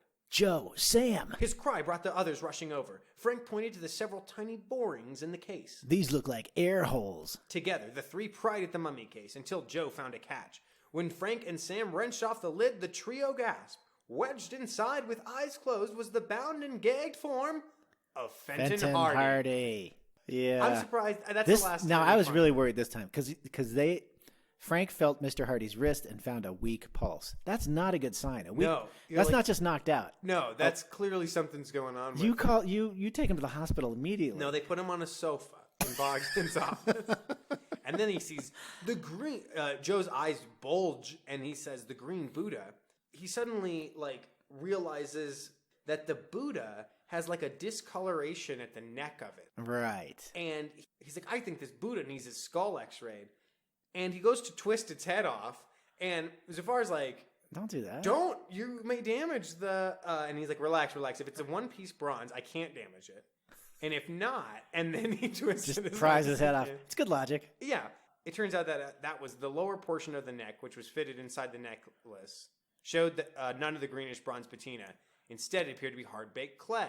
And so they clean off all let's this break clay. it. Yeah, they smash it, break the clay off of it, and inside is a priceless relic. Good thing that they smashed it.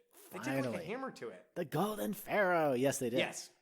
Pick up a hammer and chisel. They chisel off with their expert knowledge. You'd think you'd want a curator at the art museum to be like, oh my God, who did this to this pharaoh mask? It's going to take a team of people to not damage the gold patina and the original paint that they baked in clay. Yeah. No, just chip it off with whack it with a chisel, hammer. with a hammer and a crowbar. But they see the golden pharaoh. It has a slender goatee. It's all very cool. A tiny vulture and cobra protruded side by side from the pharaoh's headdress. A long, slender goatee hung from the chin of the mask-like golden face. Yeah, Zufar is stunned into silence, and Frank and Joe are awed by the sheer beauty of this centuries-old statue. It's very cool. It gets an illustration too. Yeah, and so they're like, oh my God, Bogdan was behind all of this. He's pulling one over on Zufar. Yep. An ambulance shows up to take... They did call an Oh, ambulance, good. which is good. And they go to the hospital, and Radley rejoins him, and he says, how's your dad? And Frank says, okay, although he's still unconscious. The doctor says he was definitely drugged. He might not come out of the effect for hours. He's in a coma. And yet you say he's okay. He'll be fine. He'll be fine. My dad's been through way worse than this. He gets knocked out all the time. Whether by blunt force trauma or drugs, doesn't matter. He'll be fine. Yeah, it seems like he's been knocked out so many times that somebody can say his name real loud and he just faints. Let's see. Yeah, they get home. They finally get home, and Aunt Gertrude has made a bunch of food. Bacon and eggs. That's it. That's it. That's all we get. I know. No. They go back out to Whalebone Island. No, they go out to the Petrel again. Yeah. They're going to go back to the diving ship, which I love all the diving stuff. It's my favorite part of it. We still don't know at this point why the other boat is hanging around Whalebone Island. Because the Katawa didn't sink at Whalebone Island. It sank north of there by several kilometers. I see. So that's what they're really confused about, is they know, and it looks like they've already broken into the salvage ship. Yep. So how could they have done that, and why are they still hanging out by Whalebone Island? We get some straight up clues. They're talking to Perry, the great diver, and he's telling stories about Captain Early. And he said that he was a real tiger in the war. He had 4 enemy ships to his credit in the Atlantic. On that cane we gave him when he left the Svensson, the quartermaster carved the latitudes and longitudes of all 4 sinkings. The Hardys stared at the diver. Yeah, and this is the part where it's like... What kind of cane? You loved this captain. They gave him the most ornate cane ever. You can hide your pearls in there. It's got all your kills on it. Yeah. It's pretty badass. Yeah, he sank German ships in the war. I like this. Chet knows them enough that when Sid Carter is fitting the diving helmet over Perry's head, Chet shoots a quizzical glance and he's like, "What's up? You guys looked like crazy people when he mentioned the cane. Your eyes all bugged out of your heads." And they're like, "Don't you get it?" And he's like, "The burglar wasn't trying to get pearls. He was trying to get the locations of those sinkings." And so when they go to look at the cane, they figure out one of them is right on, one of the things that they sank is right on Whalebone Island. Right. That's why they're out there. Yeah, and this is the point where I'm like, okay, Captain Early. At no point did you tell us? You could, so many times could you have said, Whalebone Island? Oh, yeah, I sank a killed U-boat. many men there by bombing a U-boat. No. Our radar picked up that U-boat in the dead Maybe of night. maybe he blocked that out, because that's... I guess. Yeah, he's having terrible flashbacks. Right. We dodged her torpedoes and sank with ash cans. Depth charges, that is. The enemy left an oil slick bigger than a circus tent. Then we found the debris the next morning. A certain kill. He's like, "Thanks a lot, bye." And he hangs up. And he's like, "Yeah, so they sunk a German sub there. Apparently that's what they're diving for. But we don't exactly know why." Then Sid who does have a line now, says... Oh, he does? Yeah, he's like... Oh, great. Sid says there's an issue, and he says there's an explosion from down below. And he's like, was Raleigh hurt? And he said, doesn't seem to be from what he said on the phone. We're just not sure what happened. He's on his way up now. So he said that he was down there, and a squid touched an explosive thing, some kind of explosive thing, and blew it up. What they really think was there was a booby trap mounted on the door to the hold. I like the visual of the squid exploding, too, though. Yeah. I wrote Squidsplosion. We should put that in the bingo. In the bingo. That could come back. Explosion? They use gelignite, which I guess is that like stuff that burns underwater, which is super cool. And he's like, I would have touched it off myself, but the squid blew it up first, so he didn't get stuck in there. And he says, the boys grimaced. With a sudden loss of compression from a ruptured air hose, the diver would have been crushed to jelly inside his helmet by the ocean pressure. Yeah. I'm like, wow, this book is for children. And Perry's like, I know who did this. For show. It's the guy who broke my heart. It's my old boyfriend, Gus Bach. Gus Bach. It's exactly his style. If I know anything, it's how Gus Bach wants to kill people. And it's either by cutting their airline or blowing them up underwater. So their boat can't be too far away because they just get into the slough at this point and go over to the other boat. And zip over. So maybe it's not kilometers. It's just north enough. Yeah. Still, that's close enough that you'd think that they were still looking for the Katawa. Anyway, they zip back to the Simon Salvor for a showdown. Let's see, Shane and Rankin don't want them to go, but Perry wants to come over and just beat the crap out of Bach. He's like, no, we're just going to ride over there. But the other two guys agree to come with him. Yeah, they're like, we're not going to just watch you get your ass kicked by that other team of salvagers. Yeah. And everyone's pretty cool about it when they get on ship. And they were. Like, where's Gus? We got to beat him up. But where is Gus? Trapped under the bottom of the ocean. You're too late. He's probably dead.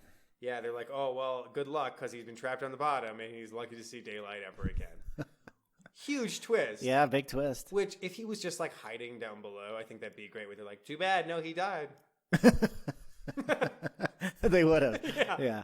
And this is where Perry has an opportunity for redemption, which I remember there being a great redemption story in the last Hardy book. Oh, really? That I read. Yes. Do you remember what it was about at all? Well, it was pretty straight up. It was just that the main bad guy was so moved by the forthrightness and the moral fortitude of the Hardy Boys that he confessed and professed his admiration for Fenton and the wonderful boys. Well, that's nice. It was wonderful. Like, you know what? I gotta say, you boys are just great. Well, Gus Bach is trapped, and no one on his crew seems that upset. They're just like, I don't know what to tell you. Yep. He's gonna die. It's a dangerous business. And Perry gets on the radio, and he's like, hey, Perry, hey, Bach, this is Perry. Are you in trouble down there? And Bach's like, what do you care? And they have like a little... They have a moment. You know that they're saying more than what's on there. They are. And he says that he's pinned, and he's like, come on down here, help me feed the fishes, which I guess is some sort of inside joke. I don't really know. But anyway, they decide they're going to go down. Yeah, the captain says, too dangerous, you can't go down there. And Perry says, then what are you going to do, let him die? Perry flared angrily. See, he's very... Yeah, he's emotionally upset. Yeah, and the German dude's not doing anything. Yeah. Oh, that's got to suck. He's got to feel so awkward right now. He really does. They're going to dive down. This is what happened, the U-boat thing. We find out what that was about. Right. They're diving down there to try to get into a U-boat. Yeah, so, and this is the part... So let me ask you this. So the Nazi, he was on this U-boat. Yeah. It got bombed. He got off. He lived in the cave on Whaleboat Island? Okay, I'm not sure. Okay. 1945, it's kind of the right time period. I guess you never knew it happened so close to Whalebone Island. But first I want to go through the really cool scene where they take these pins and the boys go down with Perry and they manage to attach these iron needles with hoisting wire to the sub. Ooh. And then as they like crank the sub up, Perry and Ryan like get in and get Bach and get him out. And they like all almost get trapped down there. It's great. It's all a ton of really fun underwater. Mm-hmm. And they rescue him. Yeah, they save his life.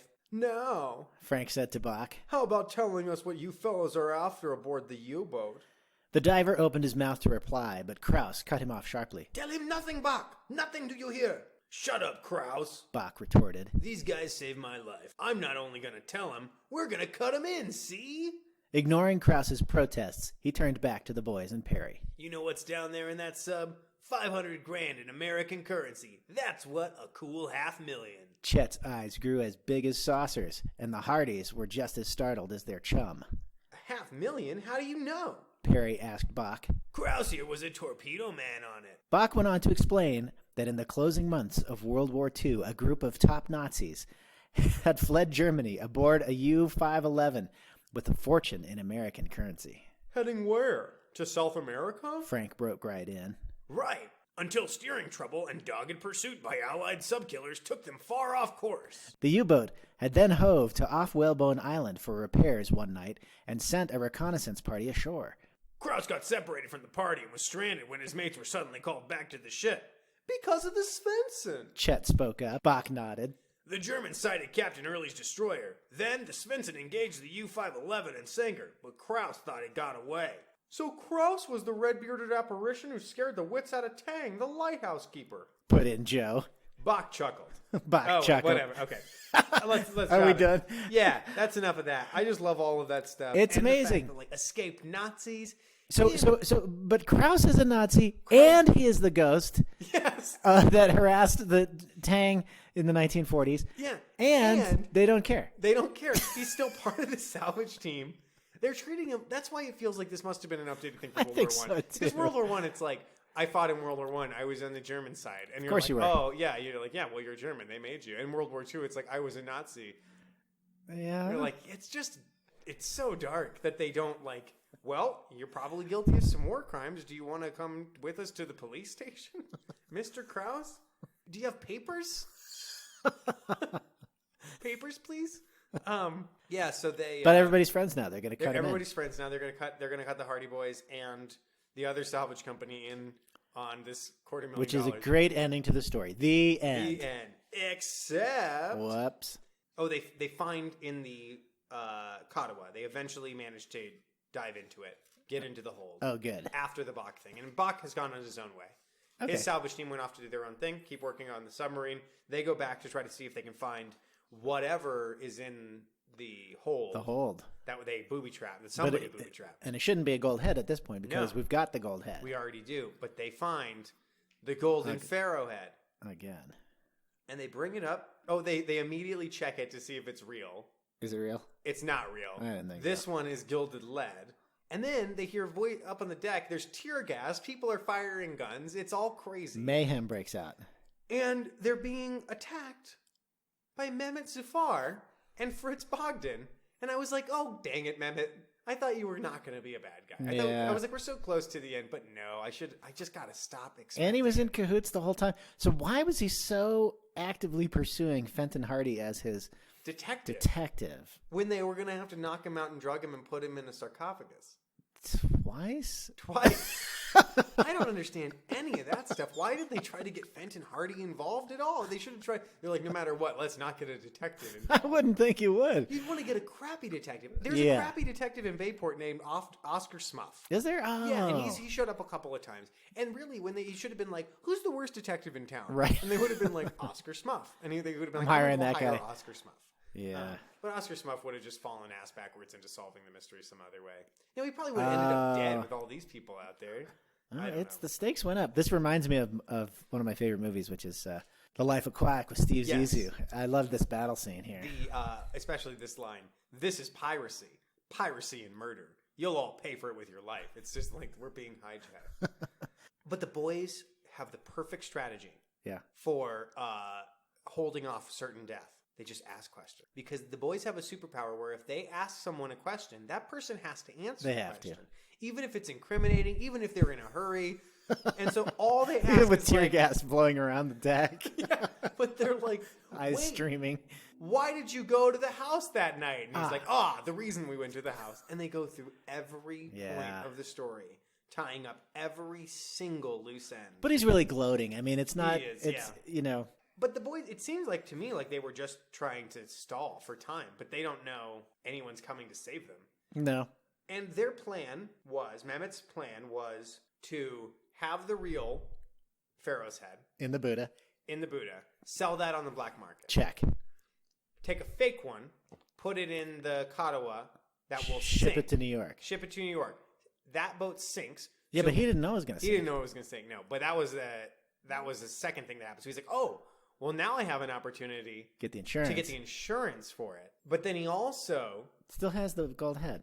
has the gold head already that he's going to sell. So he's going to, but now the boys have screwed it up so bad because they know that one of these is going to be fake regardless. If he just wouldn't have showed up, if he would have never shown up, and because he knows the one that's fake, he knows which one is fake and which one is real. That's right. So why did he come out here? And why fake a ransom note for $100,000 The $100,000 to himself? What? Why did he set up that whole thing?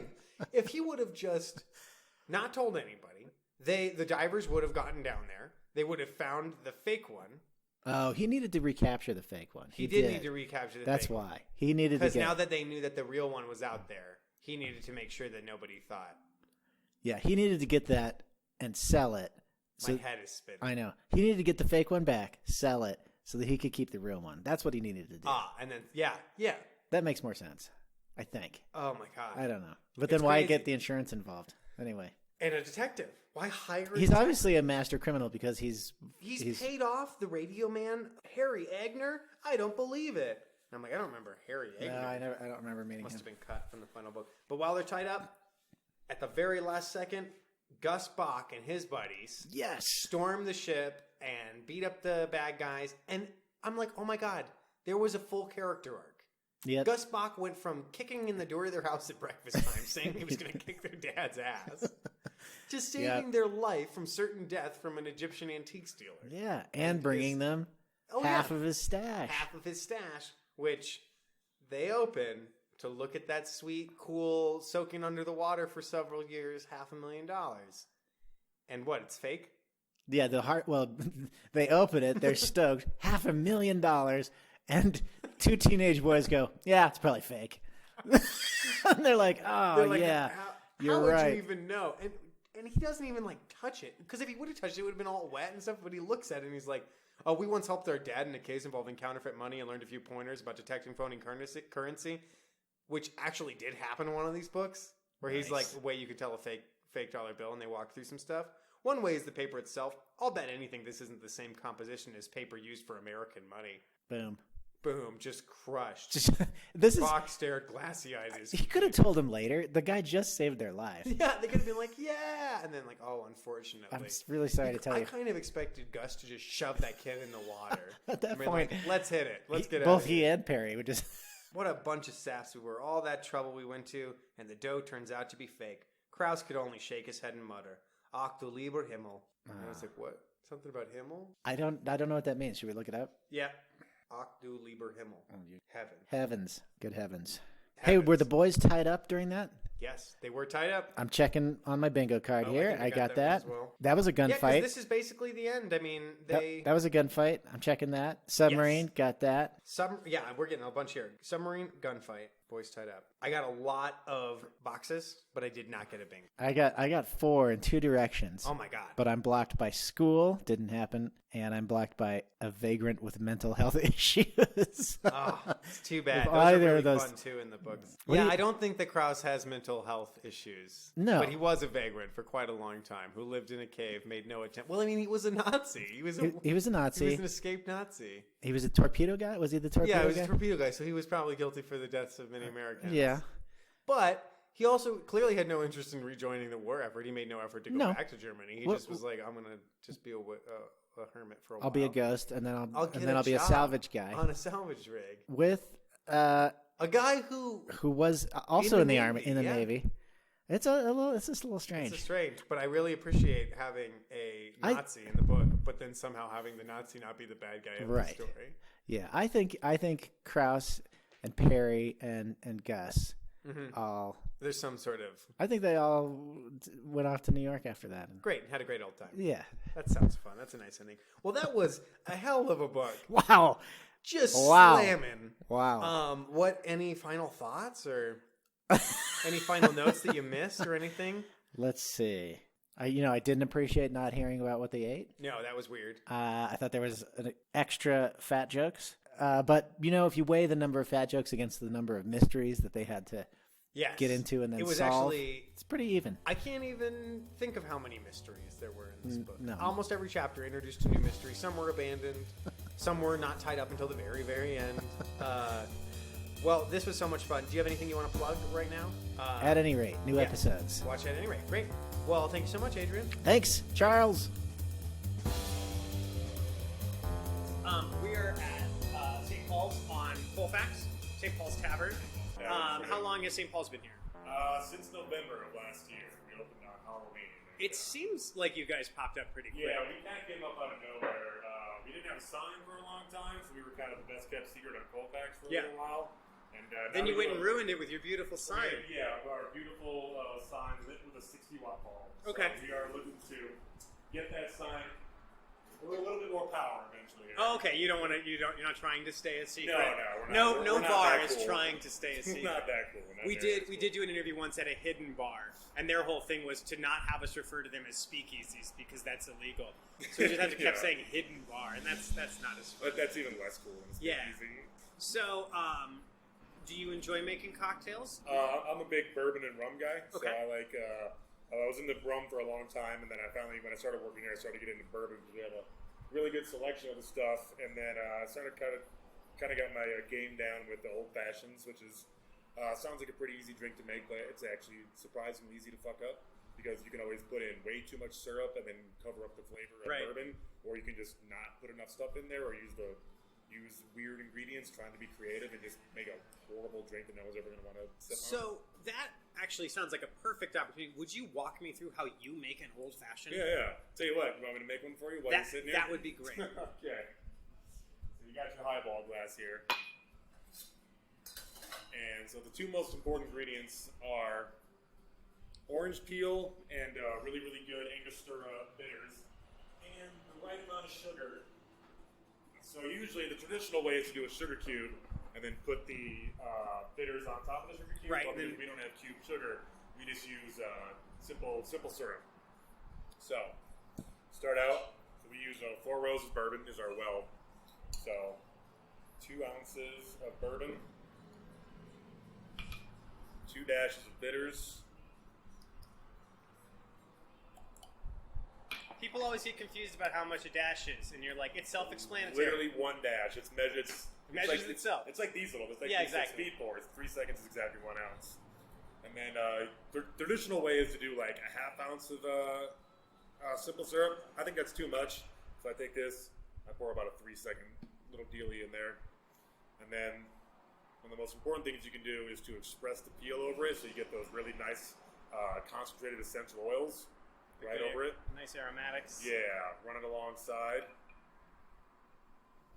There you go.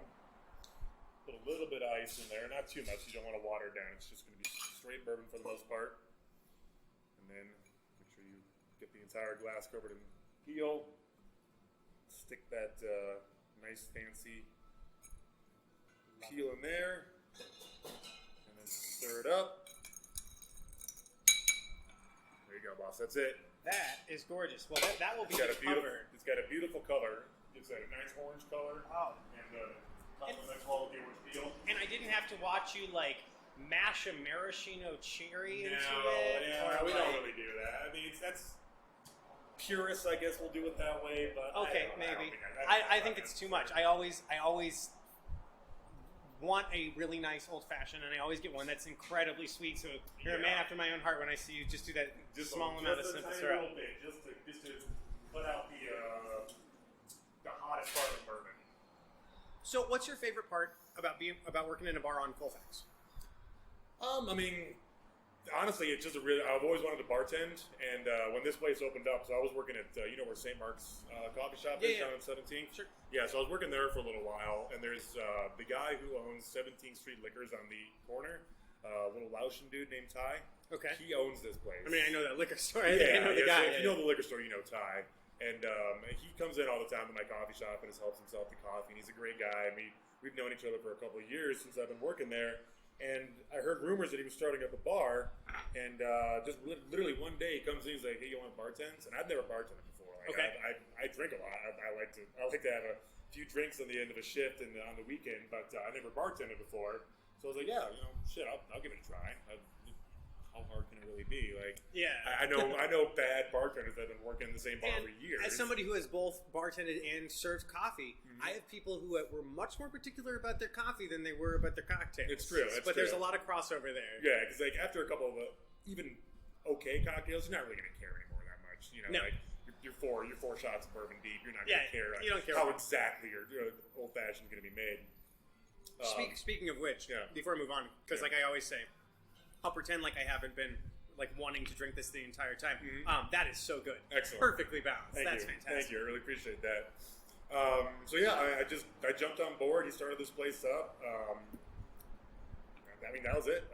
That's awesome. I've always wanted to do it, and it's honestly it's one of those jobs where you can go to any dirt hole town in America, get a job in a bar like that. As If a you have guy, experience. as a guy who learned to bartend in a little dirt hole town in America called Chadron, Nebraska. Okay. I know exactly how you feel. My thing was I was living in Denver. My sister was living in Chadron. I didn't have a job.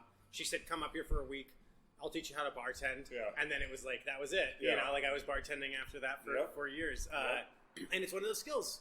Once you got it, you learn the basics of it. It's so adaptable. Yeah.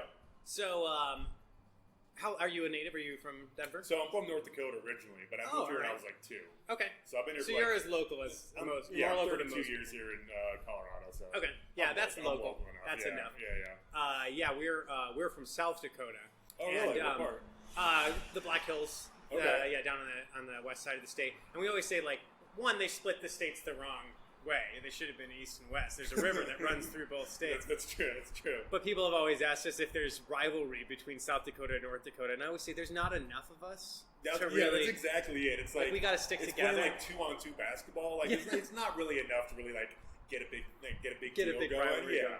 Well, the thing is, like, I was actually living in Mobridge, Okay. South Dakota. My dad was in the Indian Health Service. Oh, my mom worked in the Indian Health Oh, Service. really? Okay. Yeah. My dad was a dentist. My mom was a pharmacist. No, that's very cool. So the nearest hospital was literally the next state up, like 50 miles in Oh, okay. Bismarck.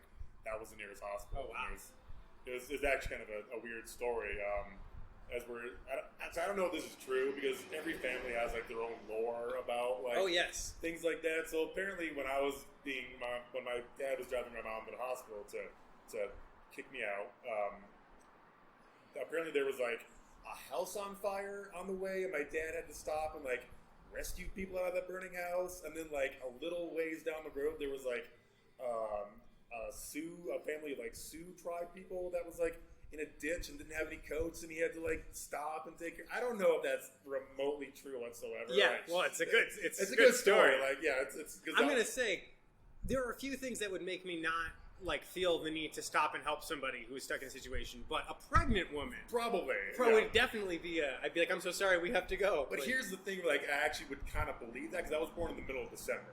okay, So I could see like if there was a car. This is like in '84. yeah, you're like, oh, these people before might heat was the car might thing. die. Right. So Yeah. I mean, maybe like it's a little more like if it had been like July, I'd be like, oh, shut up, Dad. Stop patting your part. But it's in the middle of December. Hey, that's it awesome. entirely could have been.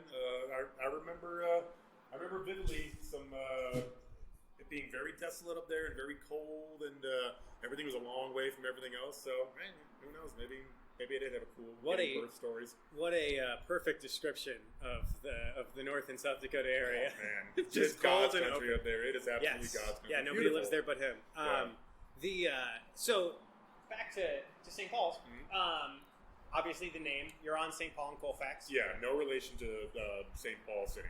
Okay. No, Yeah, I didn't really absolutely think not. so. I kind of figured it was just the street that you're on. Yeah. But it makes it really easy to remember where this place is. Absolutely. If you're on St. Paul and you go towards Colfax, you'll find it. Yeah. People always ask me where it's at. It's like, well, It's St. in the It's St. Paul Colfax. Yeah, it's not.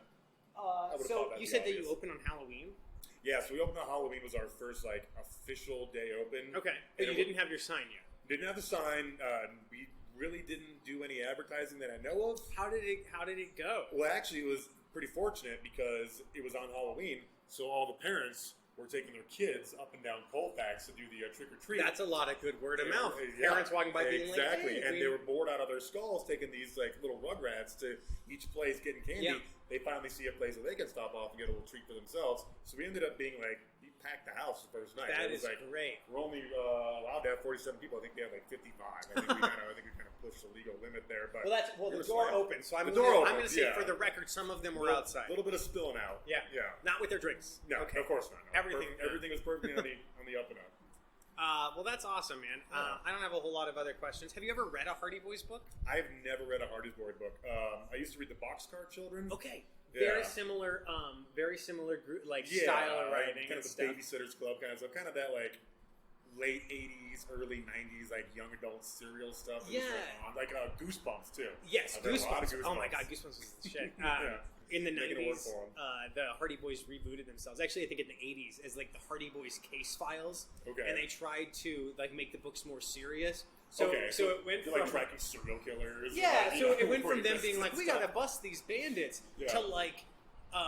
Someone's strangling cats in the neighborhood. Exactly, or or like, Frank, hand me that Uzi. You know, like, it's a big part of that. Well, it's been so nice talking to you. Thank you so much for letting us just pop in and bother you. So absolutely. Great. Come on into St. Paul's Tavern on the corner of, well, not really on the corner. St. Paul and Colfax. St. Paul and Colfax. Right next to Groundswell Dispensary. You probably know where that is. Okay, great.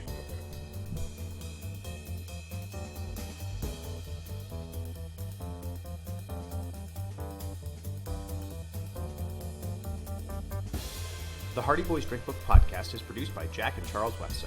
It is a part of the Panelism Network. Our music is provided by Danny Overby, and our graphic design is by Kristen Hallstrom. Special thanks to Adrian Bishop and Sam Nordstrom at St. Paul's Tavern on Colfax. Thanks for listening, and don't forget to tune in next episode for the Hardy Boys Drinkbook number 18, The Twisted Claw, featuring Brian Cusick.